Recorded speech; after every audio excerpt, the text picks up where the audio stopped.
BNP মহাসচিব মির্জা ফখরুল ইসলাম আলমগীর বলেছেন, স্বৈরাচার সরকার গত 15 বছরে দেশের সব প্রতিষ্ঠান ধ্বংস করেছে, এগুলো নতুন করে গড়ে তোলার সময় এসেছে। অন্যদিকে দলের সিনিয়র যুগ্ম মহাসচিব রুহুল কবির রিজভী অভিযোগ করেছেন, ডক্টর ইউনূস, তারেক রহমান বৈঠকের পর পার্শ্ববর্তী দেশ থেকে এখন নতুন করে চক্রান্ত ষড়যন্ত্র শুরু হয়েছে। কামরুজ্জামান রাজীবের রিপোর্ট। ঠাকুরগাঁওয়ের শহীদ মোহাম্মদ আলী স্টেডিয়ামে মির্জা রুহুল আমিন স্মৃতি টুর্নামেন্টের সমাপনী অনুষ্ঠানে যোগ দেন বিএনপি মহাসচিব মির্জা ফখরুল ইসলাম আলমগীর। প্রধান অতিথির বক্তব্যে তিনি বলেন, বিগত ফ্যাসিবাদী সরকার দলীয়করণের মাধ্যমে দেশের প্রায় সবগুলো প্রতিষ্ঠানকে ধ্বংস করেছে, ক্রীড়া অঙ্গনও এর বাইরে নয়। ছাত্র জনতার অভ্যুত্থানের পর গণতন্ত্র প্রতিষ্ঠায় নতুন সুযোগ সৃষ্টি হয়েছে উল্লেখ করে তিনি বলেন, দেশকে নতুন করে গড়ে তুলতে হবে, এগিয়ে যেতে হবে সবাইকে ঐক্যবদ্ধ থেকে। আমাদের একটা নতুন করে একটা সুযোগ সৃষ্টি হয়েছে ছাত্র জনতার অভ্যুত্থানের মধ্য দিয়ে।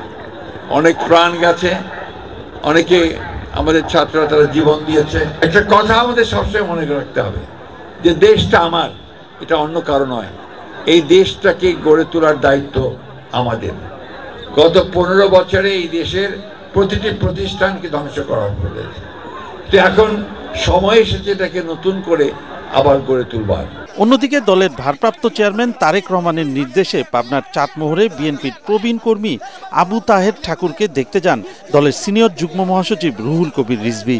সেখানে তিনি বলেন, শেখ হাসিনা ও আওয়ামী লীগকে পুনর্বাসন করতেই পার্শ্ববর্তী দেশ থেকে তারেক রহমানের বিরুদ্ধে নানা অপপ্রচার চালানো হচ্ছে। চক্রান্ত ষড়যন্ত্র এখনো কমছে না। পার্শ্ববর্তী দেশ তারা যখনই দেখেছে ডক্টর ইউনূস সাহেব এবং তারেক রহমান সাহেবের বৈঠক হয়েছে, এখন আমাদের ভারপ্রাপ্ত চেয়ারম্যান তারেক রহমানের নামে অসংখ্য কুৎসা এবং অপপ্রচার সেখান থেকে চালানো হচ্ছে।